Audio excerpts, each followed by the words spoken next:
I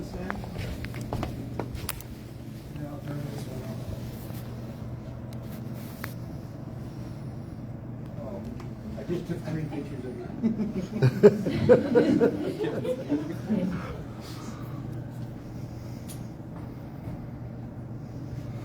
Okay, awesome. Well, thank you so much for giving me an opportunity to speak, Carson. It was really nice to meet you for the first time. I know I just met him for the first time on Thursday, and he heard my testimony, and he was really encouraging me to come and speak because he said that my testimony was riveting and people really needed to hear it. And I felt like that was very encouraging to my soul because I've been meaning to share my testimony for about 2 years now, and I feel like the Lord had led me to some prophecy.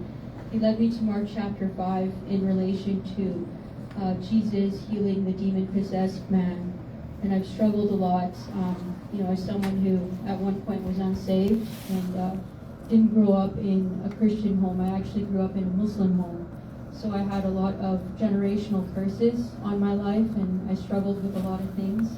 Even as a Christian, I struggled a lot with a spirit of strife, and the Lord has miraculously healed me of that. So I really did want to share my testimony with you guys, and in hopes that I can glorify God and encourage everyone here. And yes, so essentially I grew up in a Muslim home, and my family, they got divorced when I was fairly young. And when I was young, my mom, she was a devout Muslim, but she said that she actually saw Jesus. She saw him in a vision, and my dad, he actually thought that she was kind of crazy for that. And so, he accused her of having, mental illness, and he divorced her. And so, essentially, she lived alone. My dad had custody of my older brother and I when we were kids. And he was quite abusive towards me. He was quite, verbally abusive. He didn't really call me by my name. He just called me names. And he really turned my brother and I against our mother.